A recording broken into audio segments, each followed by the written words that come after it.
Hi, I'm Hannah Brown, and welcome to Better Tomorrow. My absolute favorite thing to do is have a heart-to-heart talk with my new friends and my best friends, where we sit down and talk about all the things like relationships and love, faith, and self-care. And of course, the little things as well, like the struggle to figure out what to eat tonight. All in all, I really want to ask, how am I better today than yesterday? And bring artists, entrepreneurs, and friends along on the journey. So join me on the journey, will you?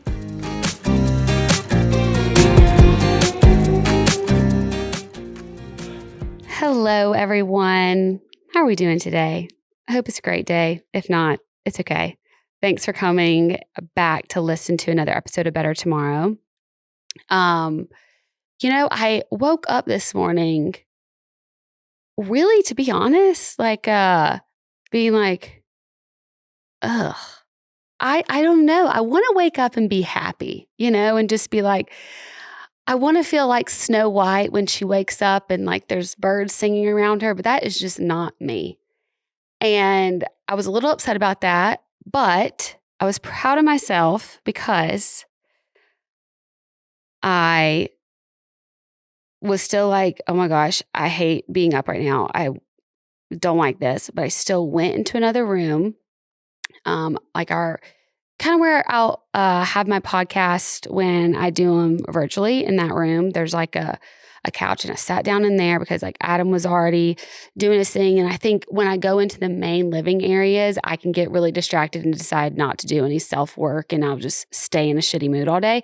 So I went into this other room, and I started to journal about exactly how I felt, which was all kind of pretty pessimistic and shitty, but that's okay. I did that. And then I was like, Lord, help me. So I read a little bit of a devotion, and the devotion was kind of about when you're in seasons of like angst or feeling like you have like a lot of problems, like to try to what's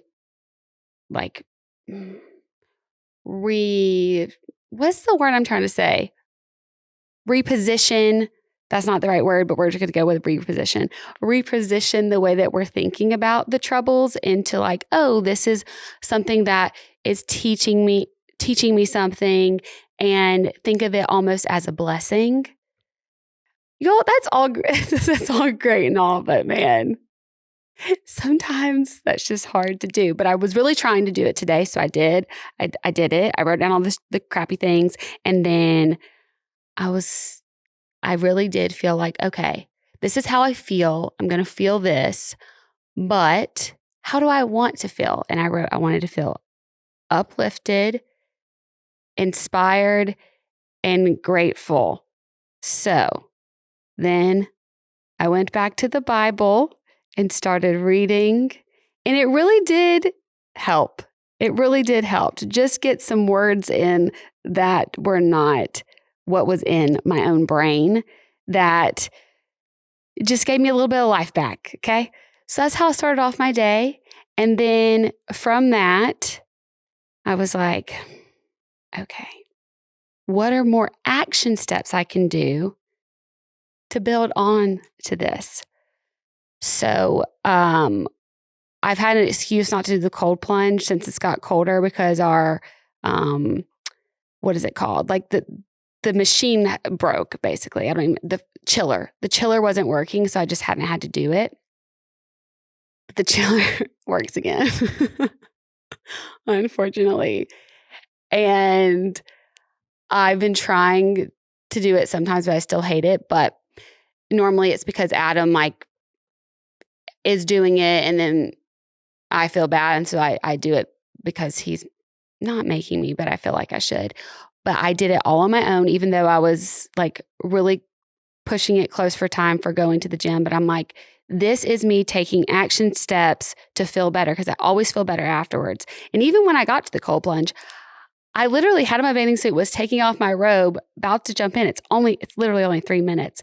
And I went and put the robe back on and started walking back out of the garage being like, nah, this ain't it today. And then I was like, Hannah, stop being a little bitch and go Go get in the cold plunge. You already have the swimsuit on. You're already out here. And guess what, y'all?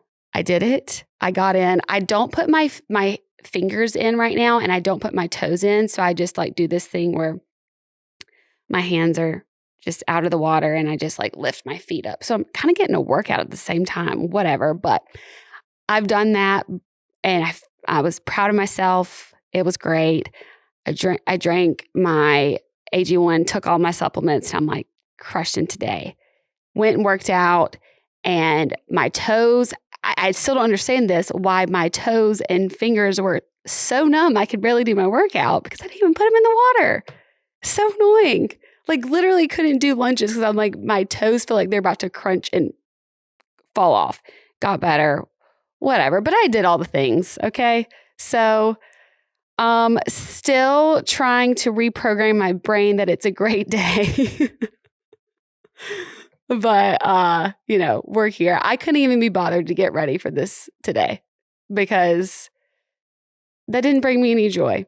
So we just put a baseball, what are these called? Trucker hats on? I like a trucker hat better than a baseball hat. I don't know. They're just cooler and nicer. They don't squeeze your head and you don't have as bad of hat hair. My parents were in town this weekend and I love my parents so much. We had the best time. We celebrated my dad's birthday.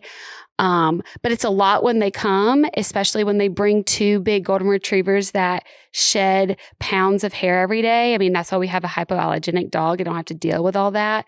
That was a lot, but it was so fun. Celebrating my dad's birthday, went to Cane Prime. That's a great steakhouse here in Nashville. If you are ever in town, want a good steakhouse, we had a really great meal. And then we went to see Old Dominion. My dad and mom, big country music fans, and he just loved it, especially because we had like VIP treatment. He loves that type of energy around him. He really leans into it. He would love to be doted on all the time. So it was just a really fun time. And it was so fun to see him so excited to be there and be with me. And it was overall really fun until when your parents are at home with you, they're always asking like how to turn the TV on, how do you make the coffee, how do you do this? My mom's trying to actively help, but I'm trying to run out the door because I still had other commitments that I had to do while they were there. And, just what am I doing? I'm trying to blame them for me being late this week into certain things, but actually I'm just always late to everything. Let's get on to the actual conversation that we're going to have today. I interviewed Davis Burleson. And for y'all that don't know who Davis is, it's because you're not in Gen Z. You're like me and kind of a little lame. And so it's okay. It's okay because I interviewed Davis and I realized just how lame I was, but he's so easy to talk to and really just, I guess, I don't know. He made me feel like it was okay. And he at least amused me and tried to help me out a little bit. But Davis is a host of the Sirius XM TikTok radio show and has landed some of like these really top-notch hosting roles for the Grammys, AMAs, Oscars, all the things. But he all got his start on his wildly successful TikTok show, What's Poppin' with Davis.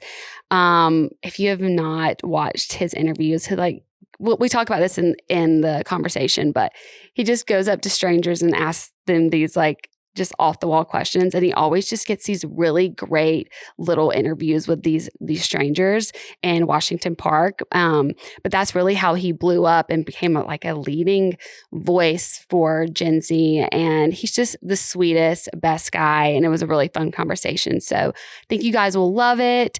It'll help us all out to be more with the times. So just listen to what Davis has to say and try to start using those words. That's what I'm trying to do. So slay, y'all. Davis, it's so nice to have you. I am such a fan of you, and I can't wait for people who are listening to Better Tomorrow. Hi, guys. To learn more about you as well. Okay, so you're from Texas originally. Yes. What was that like for you? growing up in Texas, when people ask me what that's like, because people are always like, oof, like that must have sucked, you know? Honestly, I lived in like a big bubble, and that's kind of all I knew. And growing up, I actually really loved it. And like I knew that one day I wouldn't live there for forever, but like my childhood and like my middle school and high school years like were like, I think back and I think of happy times. Okay, good.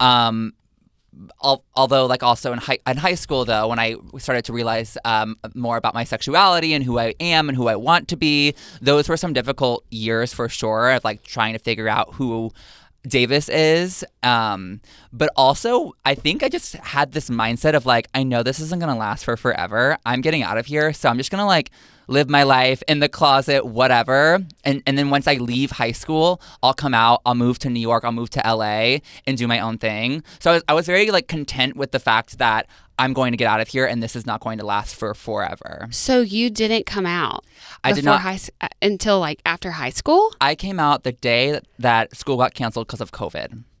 I was a senior in high school. They announced in like April 14th or something, 2020, they were like, you're not going in for senior year. School is done forever. Like you're never going to go back to high school.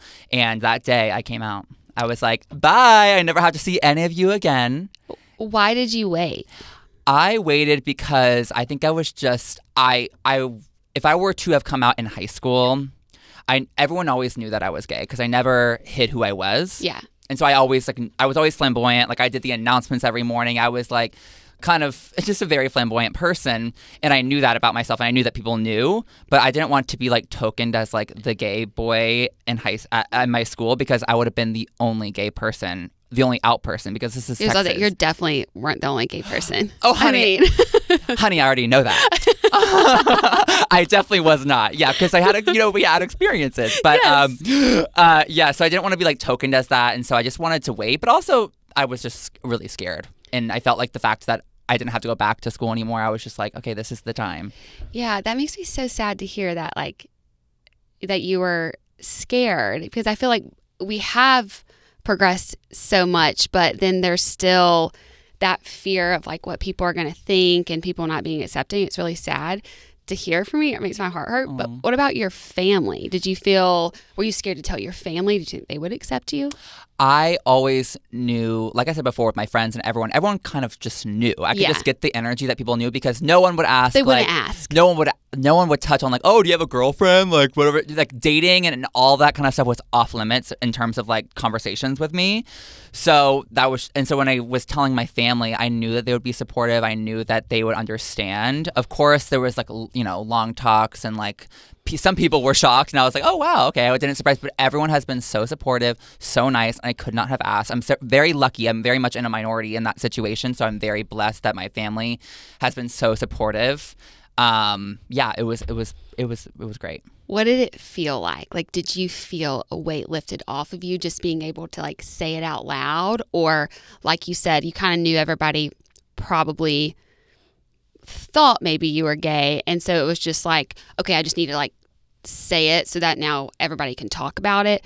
So how did that actually like feel inside? In the moment when I first initially like said it, and I was telling everyone in that whole week of like the announcement, I guess, I hated the attention. And everyone's like, oh my God, you must feel amazing. I'm like, really? I actually don't. Like, I just feel like everyone's looking at me. Everyone's like, I'm like the talk of the town, because I literally cannot think of anyone else that has like openly come out in our like area, right? Like, I don't think, I can't think of anybody.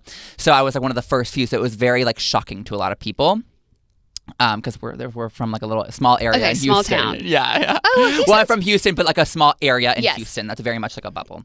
I don't even know where I was going. Okay, yeah. So then I was like feeling very like overwhelmed. I didn't love the attention on me, but like as time progressed, I mean, it has been the biggest weight lifted off my shoulders. I have come fully into myself, and like I don't feel like I'm hiding anything. And it's very interesting. I've noticed so much how like my interests have like shifted in a way, because whenever I was in the closet, I would like close the door of my bedroom and like listen to Ariana Grande like privately, and no one else could know that I listened to Ariana Grande. I would like hide that because I didn't want anyone to know.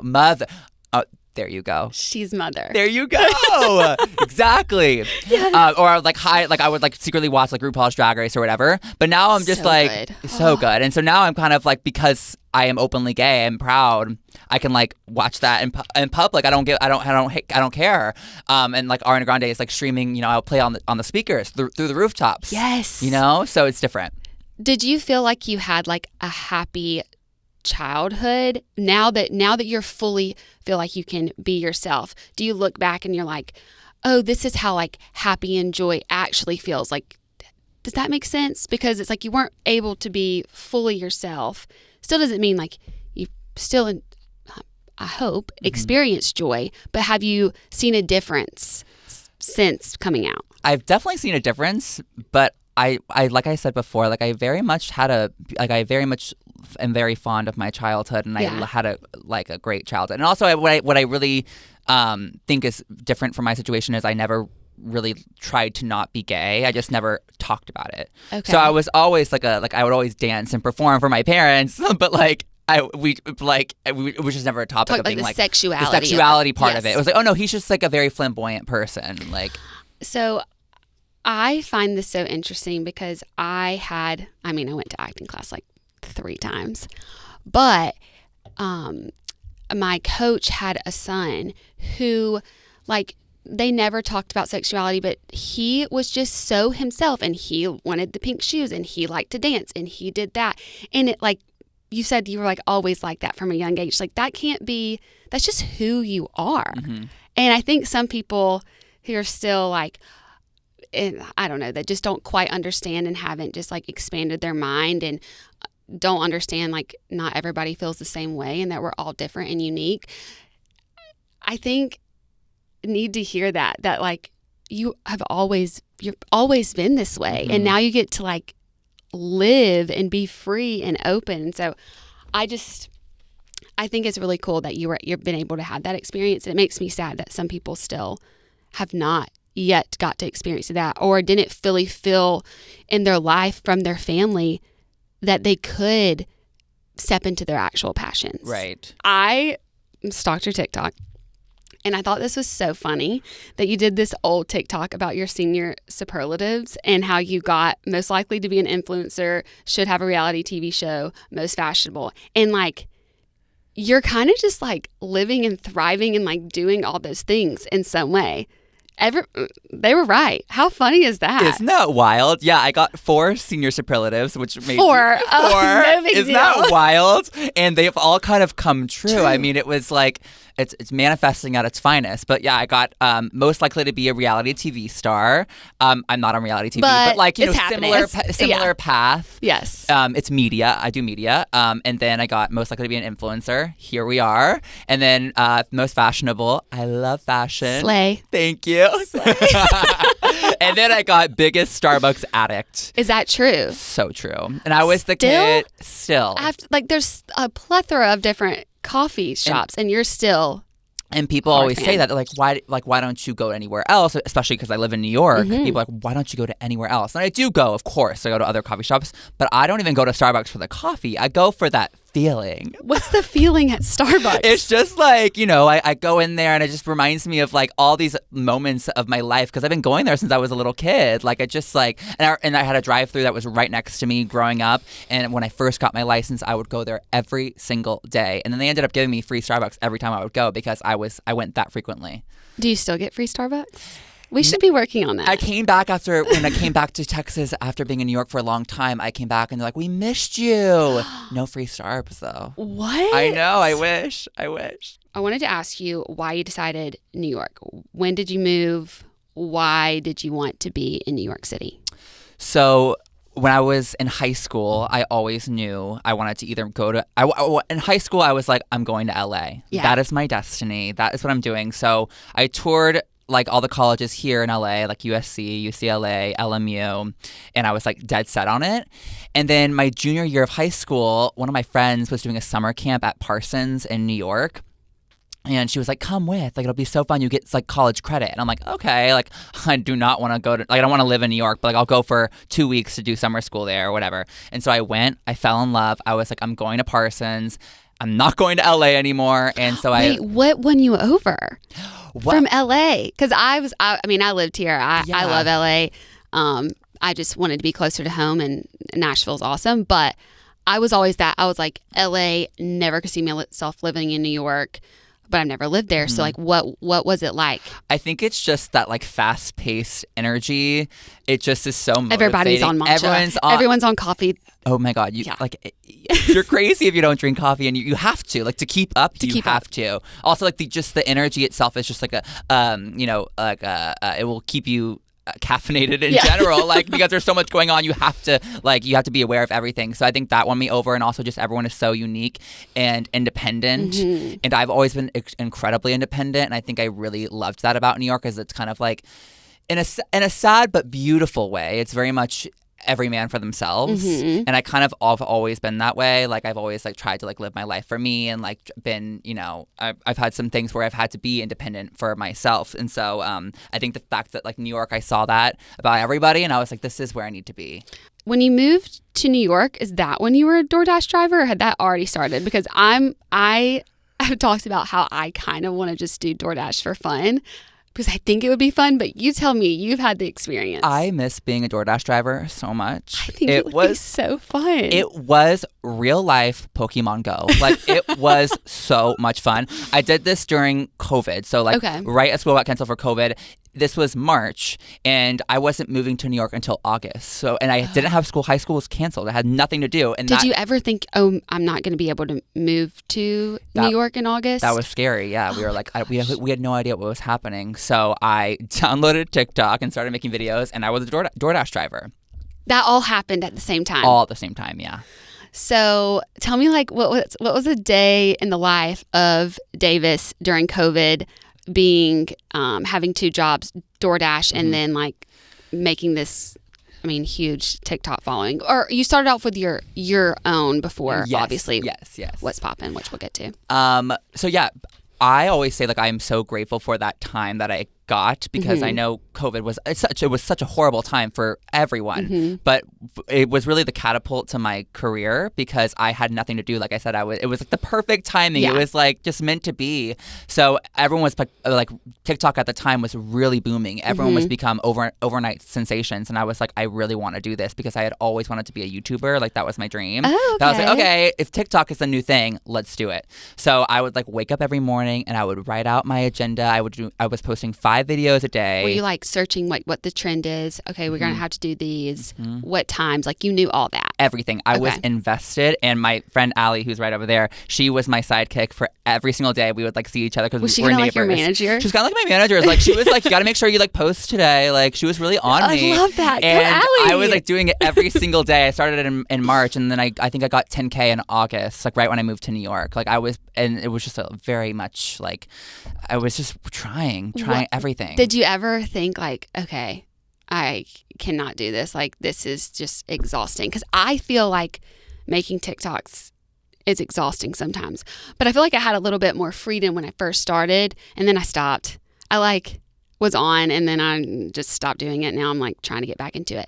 But then you start getting people watching it, and you're like, oh, okay, now I have to like really take this seriously. But at first it was just fun for me. But it seems like you had a plan from the beginning. I did have a plan from the beginning. Yeah. It was never really fun and games, Hannah. No, I was like, no, I want to make this a career. I don't know. I was just like, I just saw something, and I really enjoy making videos. I've always like been like an on internet person. Okay. So I was like, this is just what I want to do. And I remember my first viral video ever. I didn't have any followers, but my video went viral. Okay. And I like went and I showed my dad, and Dad, I went viral. I have 100,000 views. And he goes, oh my God, that's awesome. When do you start making money? That's the first thing he said to me, and I was like, I don't think you can start making money until you have like 10,000 followers, but that'll never happen. I remember that quote so well, and I knew in my head that it was gonna happen, but I was like being like insecure, like that's never gonna happen to me, and then it did. Obviously, you felt like a little different because you didn't know anybody that was like you, but did you just feel like special, like you were destined for something different than what everybody else was doing around you? I knew that I wanted to be on camera and like perform and like entertain. I've always loved to make people laugh. That is like what I've done since I was very little. And so I always knew that in some capacity, like that was something that I was going to do. And one of the ways that I was kind of covering up, because I was obviously, it's kind of embarrassing to be like, oh yeah, I want to be famous, or I want to be an actor, or I want to do this. So because so many people don't make it, and you don't want to fail. And if you say that, people are like, yeah, right, like that's ever gonna happen. So my way of like, watch me under my breath. But my way of like getting into all of this was by doing photography. I was a photographer. Oh. I was like the photography editor of my yearbook, and I went to school at Parsons for photography. And I was like, I want to be a photographer. But deep down, I wanted to be the one having photos taken of me. No, I'm just learning my angles and my lighting right now. I learned all about lighting. You're like, no, I'm just making sure I can have like the best video quality for me to do my thing. Yeah. That was smart.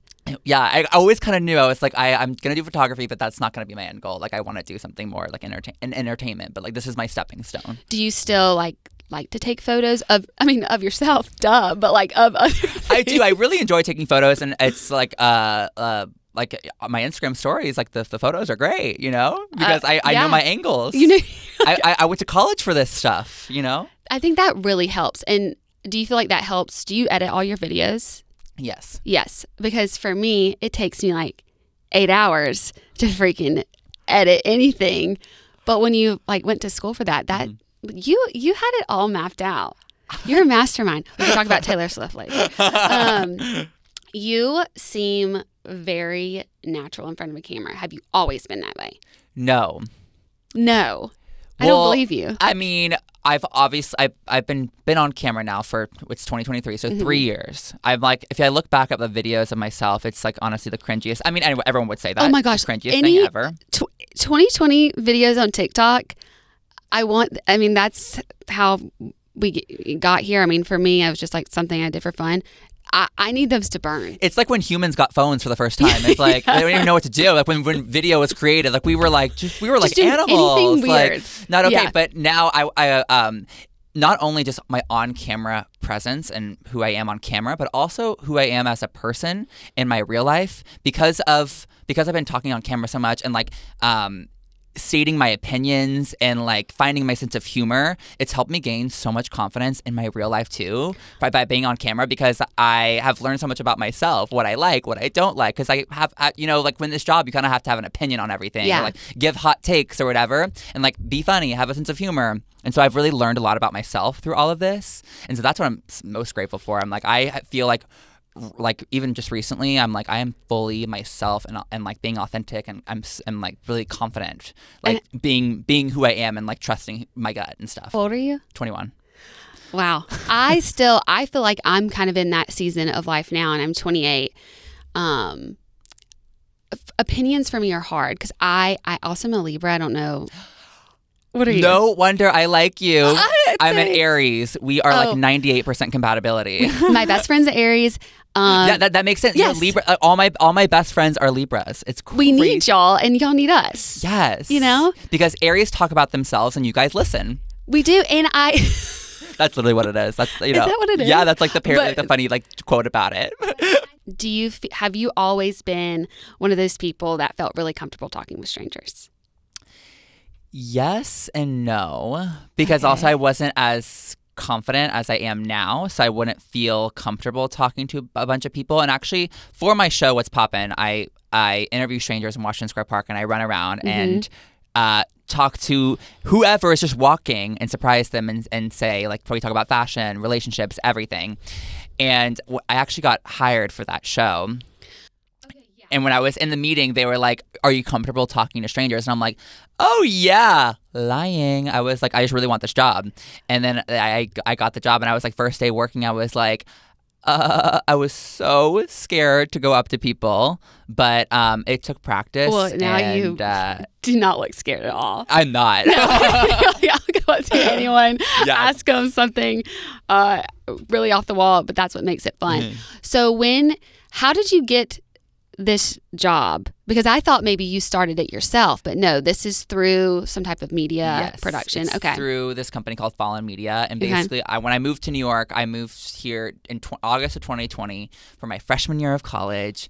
I had just started TikTok, and I had just went viral on my personal TikTok page, Davis Burleson. Because of that, Fallen Media reached out. They were like, we think you're funny. We want to have you in for a meeting. And I had no idea what it was. And I was just like, okay. Had you ever heard Never heard of them. Okay. But I was like, this is cool. This is New York. Yeah. This is like, I got scouted. Like, this is like how it happens. So I go in for the meeting. I wore these like khaki pants, a Barber jacket. I'm on the phone with my dad before. He's like calming me down. He's like, just be yourself. That's why you're here. I'm like, that's good advice. That's right. You always got to take that. You always got to take advice from your parents. But we went into the meeting. They kind of pitched the idea of the show to me. They were like, we want to do this kind of like game show thing. And this is in the middle of COVID. And so we were all wearing masks. They're like, we want to do this game show thing like on the streets of New York. And we want you to host it. And I was like, oh my gosh, like that sounds fun. And they were like, are you comfortable talking to strangers? And I was like, absolutely. And I was so lying. And then that meeting was in November. We started in February. And we were starting the show from 0 followers. And I was really doing it because I was a broke college student. I had no money, like nothing. And so what were you doing? Did you have a job at that point? No. You're a freshman. I was doing like TikTok, trying to make. My plan was like TikTok. That was the plan. So this was like my breaking point. But I really didn't see it going anywhere. My What's Poppin' show, because I had no idea what to expect, and I honestly didn't think I had faith in myself that I could do it. And so I started the show. I was giving it my all, giving it my best, and then within a month I had 100,000 followers, and then within 3 months I had 1 million. And it surpassed my own personal page. And I was like, wait, oh my God. Within 3 months you had 1 million? Mm-hmm. Oh my gosh. Was there like a certain video that went viral that like really made it? Or was there like, I'm sure there's multiple, I'm sure. It was like, there was one that I asked this girl. I couldn't even tell you what I asked. I was like, were you bullied in high school or something? Were you cool in high school? I asked her, and she was like, I was so bullied, something. And it was just like the video wasn't even that funny. It was just kind of like an authentic and true conversation between two people. And it got 26 million views. I'll never forget that number, because I was like, oh my God. And so that is kind of what was like that's what like set it off. Set it off. And then from there, it kind of just continued to grow. And it was just a whole surprise and something that really changed the trajectory of my whole entire life. It has changed your life. It is so cool to hear how like creators like you, like it's just, you just persist, and then there's going to be something that pops off if you're being your authentic self, have a good idea. And do you feel like having the support of the media company versus like, do you feel like that was really big for you, or did that almost give you more like insecurity, doubt, because like, oh my gosh, all these people are like counting on me to do this? I think because I had all these people counting on me, that it added some form of pressure. Yeah, I had to do well, and I had to show up for work. Like I had to do my job, and so that having that was I think what drove me and wanted me to continue like working on this craft of like interviewing people. What is the proper way? Because if you look back at my initial interviews, I have a completely different style of the way that I talk to people now, because I've learned all these skills of like, what is the best way to talk to a stranger on the street? How do you do that? Yeah. So I've learned a lot about that. Because I'm sure you got a lot of rejection from people not wanting to talk to a stranger. Every single person rejected me. Every single person. Really? Yeah. Like literally, I was out I wouldn't there, have. And I started in February. Thank you. No, because I actually really like talking to strangers. You're like, hello, hi. I'm the person that like, when you're on the plane, do you talk to the person beside you? No. I do. But let me tell you, it's so embarrassing. But I have made so many connections. You're probably flying first class now, are you? Sometimes. Same. Sometimes you just got to get like on a flight. Yeah.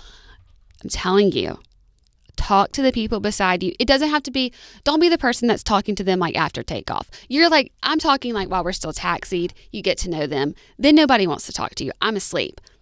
But that is where you can meet so many cool people and make connections. So yeah, I am a person that talks to people on planes, but only for a little bit. So I would think you would be. I am taking that advice. I love that. I mean, I've met 2 people the last 2 times that like are probably going to be really instrumental in like helping me move forward with some of the things that I want to do. That is incredible. You got to do it. Great advice. Yes. Okay. So you do get rejected though. Not as much now. Now, what is okay? So, what have you learned? Like, is there like any tip you can give somebody when wanting to start up a conversation with a stranger? Oh, great. If you want to start a conversation with a stranger, I would say, well, it's different from my show because I'm always trying to get like a hook in the beginning, so I'm always asking like an out of pocket like a question. But I think there is a way that you're doing it though that makes people at least answer. So one thing that I do is I do like I do this like little small run thing, and that's like my followers always are talking about my little I don't even know what it's called, my little like run, prance. My little prance. I run like a little deer, and I do that on purpose just to kind of get them prepared for me to enter their space, because I'm entering their personal space and they have no idea who I am, what I'm doing, and so I kind of do this little slow run up to them. That was a question because I'm like, are you like making eye contact? Like I'm coming up to you. Are you like full on surprising these people? Every person that I interview is a complete surprise. I will not do it if it's fake. The only time that it's fake sometimes is if I do like an advertisement sometimes because it's very specific and stuff. But everything else, like organic content, so 100% real. So the prance is the prance is like the best way to do it. Yeah. Okay, so I'm gonna just start prancing up to people and be like, hey, will you hire me? Will you be my best friend? I just prance at Terminal A. You got to go to the airport and start prancing to everyone. That's the way to do it. But my advice for somebody that is just wanting to spark up a conversation with anyone, this doesn't even do with flirting. If you're like not on camera, just like in general lifestyle stuff, would be to compliment first. Always a compliment. Okay. And then have something like prepared for yourself. So I always call this the bit. Anywhere that I go, any event, any time I'm getting lunch with a friend, I always have something in my mind that I want to like talk about. Okay. And it's not really like something I like really prepare, but I kind of just like know going in like you got a good bit going. This is like what I want to say, or this is kind of be my story to tell. So when you like haven't seen a friend in a very long time and they're like, "Oh my God, how are you?" Instead of saying, you can go three ways of answering how are you. You can say, "I'm good, how are you?" So boring, so bland. It's not gonna get you any farther in a conversation. The second is to give, "Oh yeah, my summer's been good. I was traveling here. I did this, I did that. And then the third would be to narrow in on like one single thing that's like not even that important, but it's just kind of like funny, and it just sparks up a conversation.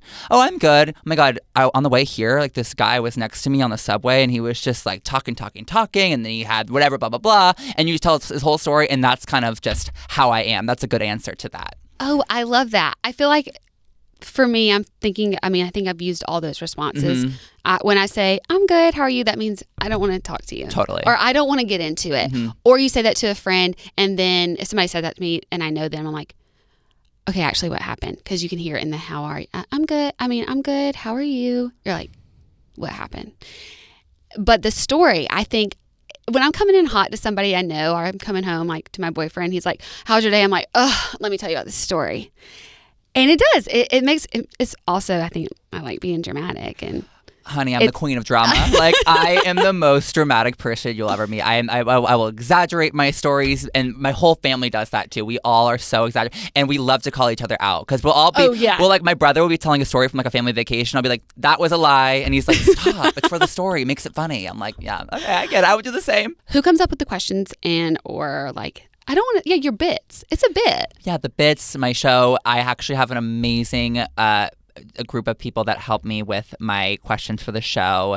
But what's very interesting is I obviously am very picky with what I ask.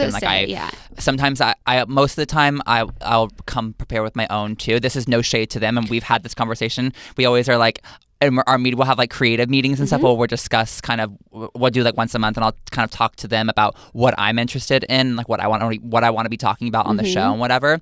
But I've learned with like interviewing, when I have other people write my questions, it can be difficult because it's like, here's just a really small example, but like for my show, like one of the questions that somebody wrote the other day was like, "What game did you love on the Nintendo Switch growing up?" And I like read that question and I was like, I never played that growing up, so I can't really give anything to this conversation when I do ask that. So it's like, there's all this whenever you're interviewing, it's like, what's your initial question and then what's your follow-up? Like that's always like a very important thing when I'm doing my interviews. It's like, I'm going to ask this, but then once they respond, what is going to be my follow-up to that? Yes. I'm always prepared on a follow-up every time I ask a question. I interviewed Kelty Knight, who has been on TV for forever and she's has great. Interviewed everyone. And I was like, what is some advice that you have for me, like doing this podcast? And she's like, well, you're doing it, but it's very important whenever you ask a question to have some type of like feedback to relate. That is really important when giving an interview. And sometimes for me, I'm like, oh, but then I'm making it about myself. And it's like, no, that's showing a conversation. It's showing a conversation, totally. I've always been very scared of like, don't talk about yourself too much because you're interviewing somebody else. But when you do bring up yourself, it makes it more of a conversation and it makes the other person want to give more. Yeah. Like, because you're both being vulnerable. I saw you also have done like these backstage interviews at some of like the biggest music awards, Grammy Awards and the American Music Awards. And I saw this TikTok where you went as like, I don't know how old you were, but you just look like a little boy. And then now, right? Yeah, there was like, you went like as like a audience. Mm-hmm. I went to the American Music Awards when I was in 7th grade. Were you just like a big music fan or like pop culture fan? I've always been so into pop culture. Okay. So my dad was we were it was such a funny story, and long story short, we were in LA for a different reason. Okay. And I was like, Dad, the American Music Awards are tonight. Like, can we go? And he's like, yeah, let's go. And it was like our whole family was there, and we like looked at the tickets, and they were like so expensive. And he was like, well, I was like, I'll buy a ticket for you if you want to go alone. And I was like, I'll go. So I went to the American Music Awards by myself in 7th grade. See, that's why when you're like, I'm not comfortable with strangers, like most people would not do that. You do have like this level of, I guess, confidence, or just maybe it was just you were always like, you were just always yourself. Yeah. But that I don't think I could have gone by myself to the American Music Awards. I always have a fun time with myself. Like I am my own best friend. Like literally. like I'm pretty great. No, not in that way. But I just like I can have a good time. I can have fun anywhere. No, I love that. So the American Music Awards was really, really a great time. And then when I got invited to go last year, it was just such a full circle moment and so cool. And then the Grammys, that was awesome. I did the backstage like pre-show, and I did like a tour of everything. That was so sick. I mean, yeah. I think I also like had where I was like just some girl from Alabama, and then like a year later like got to do all these crazy things. Do you sometimes like, is this my real life? Like, do you have those moments of like, I cannot believe this is happening, but in the back of your mind you're like, I always knew this is kind of going to happen, but like it's happening and it happens so fast. And how do you stay like grounded with that? That's definitely something that how do I stay grounded? That's always something that I'm like always trying to battle and like trying to work. I'm always like working on myself and always trying to better myself. And so I'm always like, I cannot believe that I got here.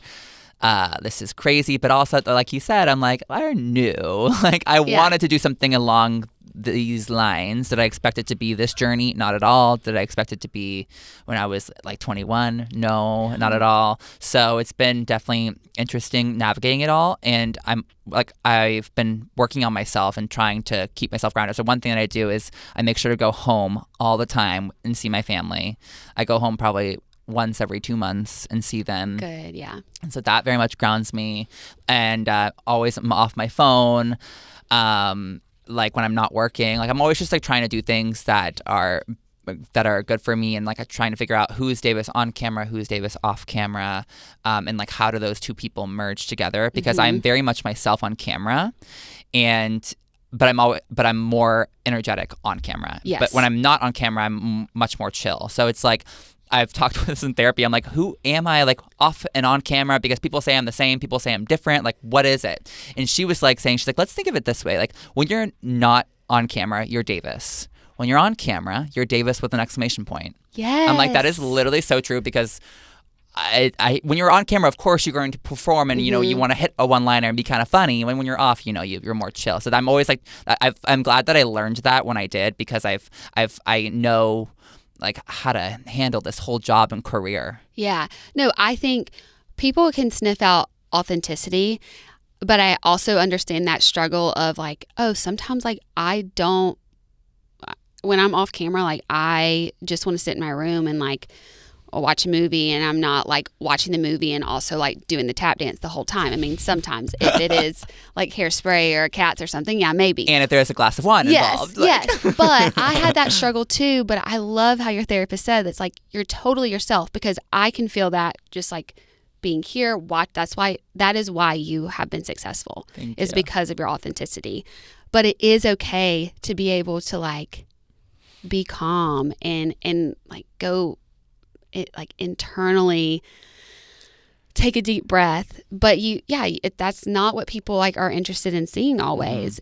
But both are you. Both are me. Yeah. Yeah. No, I love to recharge. I wanted to do an Ask Davis what's poppin', so I just want to ask you a few questions. Yes, let's do it. We already talked about hot take, but what is your hot take?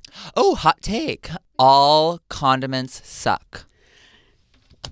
What? Yeah. No. You don't like sauce? Ketchup, mustard, barbecue sauce, relish, mayonnaise.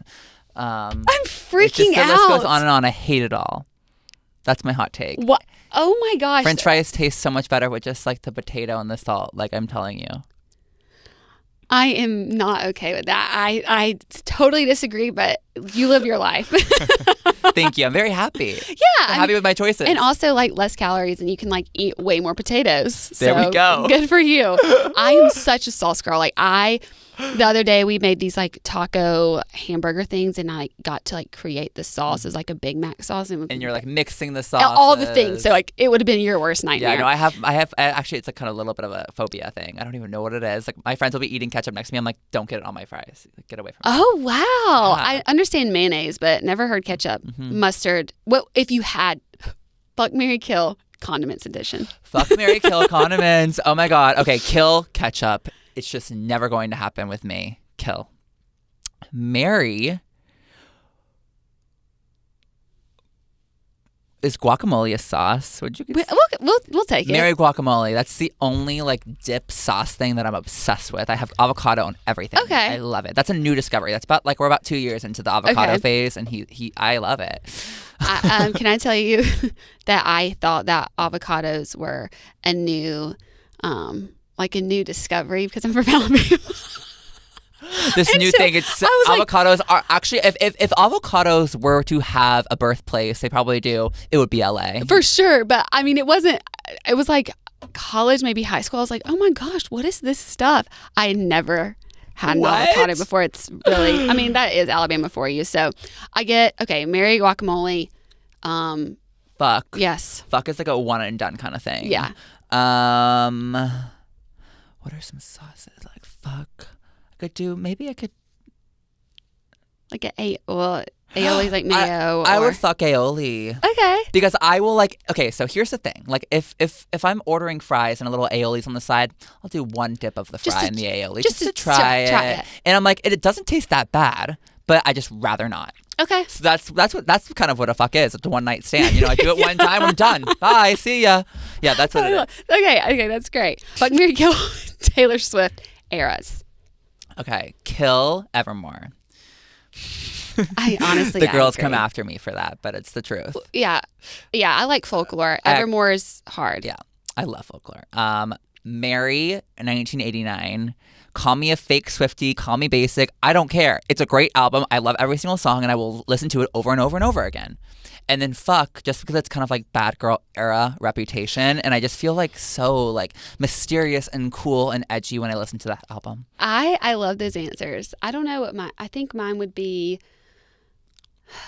I think Mary. I love Midnights. I'm loving it. I feel like it's so smart, but also has those like 1989 vibes to it, which was like my favorite. It's good. Folklore is also. I can understand kill Evermore. I love her. I love everything. But if I had to pick one. Like, I love her. All of them. Like Cardigan and Willow, those are great. But like if I had to like take one out, it'd be that one. Mary, Midnights. And then when you said like fuck Reputation, I'm like, I could kind of get down with that. Or 1989 because they're both great. Yeah. Oh yeah, I got it. I'm not doing this. What's popping fast enough? Okay. How much does your outfit cost? I love when you ask Oh that. my God, how much does your outfit cost from head to toe? Let's talk about it. Okay. The shoes are Doc Marten loafers. They're about $145. The socks are Under Armour, literally $20. Which is kind of expensive for socks. Yeah, but they're pack. They come in a pack. Yeah, good socks. I lost all my luggage in Barcelona this summer, and so the pants that I'm wearing are the ones that I bought on my last resort at a little vintage shop because I had nothing else to wear, and I love them. They're pink. They're pink basketball shorts. I think they're so cute. And then this shirt was, I think, like $50. Are you a thrifter? I used to be a huge thrifter. I'm really into vintage now. Like I really love curated vintage and like finding things that like no one else has. I'm the same way. Have you been to Paris? Yes. Okay. There's this one place in Paris that I'm like, I spend all my money in this place because I know there's just like good stuff there and you feel cool. Oh, so cool. Where'd you get that? Oh, vintage. You can't have it. Sorry. Sorry, I'm unique. You'll never have this. I when I was actually in Paris in February, I got these 2005 Prada swim shorts. And I'm like obsessed with like saying that they're from 2005. And so like I was wearing them the other day at the beach, and one of my friends was like, "Oh my God, where did you get those Prada swimsuits?" I'm like, "Oh, what are those swimsuits? Where's that swimsuit from?" I'm like, "Oh, it's Prada, 2005." And she was like, "Okay, I didn't need to know the year." I'm like, "But I just wanted to say it. I'm sorry." I love that. What is your fashion ick? Fashion ick. So many. Oh my God. If I'm wearing it, don't say that. No. Fashion ick, honestly, right now, I'm like looking around. I don't want to be mean. I'm really not into bucket hats, really, right now. Were you ever into bucket hats? Never.